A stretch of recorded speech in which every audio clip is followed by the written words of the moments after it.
இது 2வது வாரம் பார்த்துட்டு கலைஞர் ஐயா ஃபோன் பண்ணி ராதிகா மேடம்ட்டு அந்த ஆர்டிஸ்ட் ரொம்ப நேச்சுரலா நடிக்கிறாருமா அப்படின்னு பாராட்டி இருக்கிறாங்க. அதுல இருந்து இந்த கேரக்டர் அப்படியே கண்டினியூ பண்ணிட்டாங்க. பட்டாபி உங்க வீட்டுல ஒரு அசிங்க முடியாதவனா ஆயிட்டான். அந்த மாதிரி ஆகி ஒரு 6 வருஷம் அந்த கேரக்டருக்காகவே அப்படியே இருந்து, அதாவது ஒரு கேரக்டருக்காக நம்ம மாறும்போது இப்ப நம்ம அந்த பட்டாபியோட சிக்னேச்சர் வந்து கை வந்து இங்க வச்சிருக்கிறது.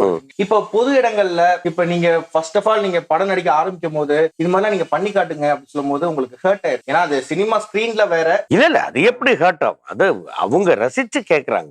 சார் ஒரே ஒரு தடவை கை வைங்க சார் அப்படிங்கும்போது அதுக்கு என்ன அப்படி கை வச்சா போட்டு அப்படின்னாக்கா அது ஒரு சந்தோஷம் அவங்களுக்கு. அது வந்து ஏடாகுடமான நேரத்தில் கேட்கும் பொழுதுதான் நமக்கு கொஞ்சம் லேசா ஒரு சொல்லுன்னு கொஞ்சம் மூஞ்சி காமிக்க வேண்டி இருக்கும். யாராவது எங்கேயாவது ரோட்ல பாக்குறது, வாங்க சார் அப்புறம் சார் காமெடி பண்ணுங்க அப்படிங்கிறது, இதெல்லாம் பண்ணக்கூடாது சார். அந்த மாதிரிலாம் கேட்காதீங்க சார். எனக்கு வேற மூட்ல இருக்கிறேன் சார். நான் நாளைக்கு டியூ கட்ட வேண்டி இருக்கும். இல்லை வெளியில போனவங்க யாராவது அவங்களுடைய போன் ரீச் ஆகாமல் இருக்கலாம். என்னுடைய ஒய்ஃப் குழந்தைங்களுடைய போன் ரீச் ஆகாமல் இருக்கலாம். அந்த ஒரு மனநிலையில நம்ம அந்த மனநிலையில இருப்போம். ஒரு நாள் பாருங்க, நான் வந்து வீட்டுல இருக்கிறேன் சார், ஒய்ஃப் குழந்தைங்க எல்லாரோடையும் இருக்கிறேன். எம்எஸ் பாஸ்கர் காலமானார்னு வாட்ஸ்அப்ல போட்டிருக்கிறானுங்க சார்.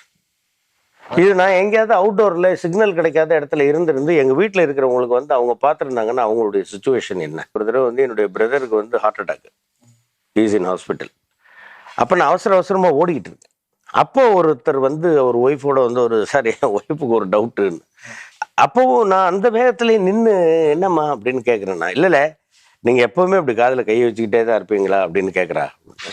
சொன்னேன் சார் நீங்க பெரியவர் சார், நான் எதுவும் சொல்லக்கூடாது சார், நீங்க யூ ஆர் டிஸ்டர்பிங் மீ, அப்படிலாம் பண்ணாதீங்க சார், அது அசிங்கமா இருக்கு, நல்லா இல்லை சார். நான் உங்களை ஏதாவது ஹர்ட் பண்ணிட்டேன்னா கண்டிப்பாக சார், என் பிரதர் ஹாஸ்பிட்டலில் இருக்கிறான், நான் போகிறேன், ஒரு நாடகத்தில் நடிக்கும்போது மட்டும்தான் காதல் உங்கள் ஒய்ஃப் சமையல் பண்ணுவாங்க வீட்டில் அப்படிங்கிறத கரண்ட் ஓடியே தெரிய முடியுமா ரோட்டில், என்ன சார் இது பேசுகிறீங்க அப்படின்ட்டு போயிட்டேன்.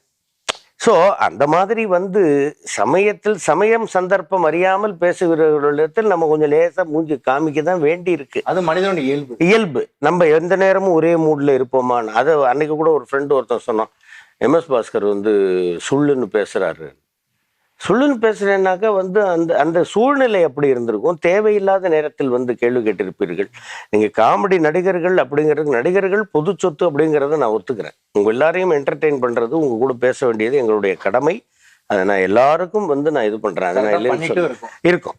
ஆனால் இந்த நேரங்கெட்ட நேரம்னு சொல்லுவாங்க தெரியுமா, அந்த மாதிரி ஏதாவது ஒரு பிரச்சனை, ஏதாவது ஒரு 1000 பிரச்சனை, மனுஷன் தானே நானும், எனக்கும் பல பிரச்சனைகள் இருக்கும் பொழுது அதை வந்து இவங்க புரிந்து கொள்ளாமல் வந்து டிஸ்டர்ப் பண்ணாங்கன்னா கொஞ்சம் லேசாக இது பண்ணுவேன். அப்போவும் நான் சொல்லுவேன், சார் நான் கொஞ்சம் பிரச்சனையில் இருக்கிறேன் சார்,